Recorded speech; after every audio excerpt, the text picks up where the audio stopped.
సరే కదా.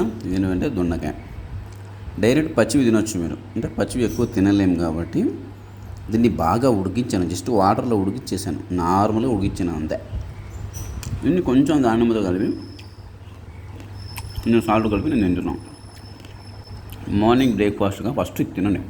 బ్రేక్ఫాస్ట్ తినొద్దు అంటే అలా ఫస్ట్ తినండి. దీన్ని ఎంత పడుతుంది తినండి, ఎలా కావాలంటే అలా తినండి.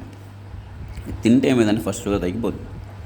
మీరు రోజు నార్మల్ ఒక ట్యాబ్లెట్ వేసుకునో ఇన్సులిన్ వేసుకునో ఒక కార్బోహైడ్రేట్ ఫుడ్ తినేసి వెళ్ళిపోతుంటే షుగర్ తగ్గవచ్చు, కానీ షుగర్ వల్ల వచ్చే సైడ్ ఎఫెక్ట్స్ తగ్గవండి.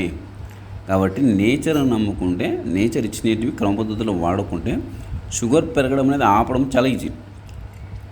కానీ దానివల్ల వచ్చే సైడ్ ఎఫెక్ట్స్ను కూడా ఆపగలగాలి అంటే నేచర్ ఇచ్చిన ఫుడ్ను మాత్రమే తింటే అది తగ్గించుకుంటూ వెళ్ళిపోతుంది.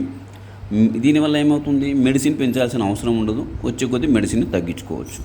లేదనుకోండి ఓన్లీ కార్బోహైడ్రేట్ అంటే దోశ, ఇడ్లీ, వడ ఇవి మాత్రమే తింటున్నారు, చాయ్ తాగుతున్నారు, ట్యాబ్లెట్ వేసుకుంటున్నారు, షుగర్ తగ్గుతుంది, మళ్ళీ కొన్నాళ్ళ తర్వాత దాని పవర్ పనిచేయదు, మళ్ళీ పెంచాలా, ఇది జరుగుతుంది. కాబట్టి ఏం చేస్తారంటే వీలైనంత వరకు వెజ్జెస్, షుగర్ను తగ్గించే ఏకైక ఆయుధం ఏంటంటే వెజ్జెస్.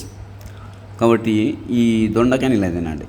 లేదు నాకు 100% షుగర్ తగ్గుతుంది, నో డౌట్. మళ్ళీ రెండో ఆప్షన్ లేదు. ఎక్కువగా మనం ఏం తింటున్నాం, ఓన్లీ దొండకాయ, రెండు షుగర్ తగ్గించేవి, ఎటువంటి సమస్య లేకుండా షుగర్ తగ్గిపోతుంది. కాబట్టి ఒక బ్రేక్ఫాస్ట్ మినిమంగా మీరు చేసుకొని వెళ్ళిపోండి, ఇంకా సేఫ్.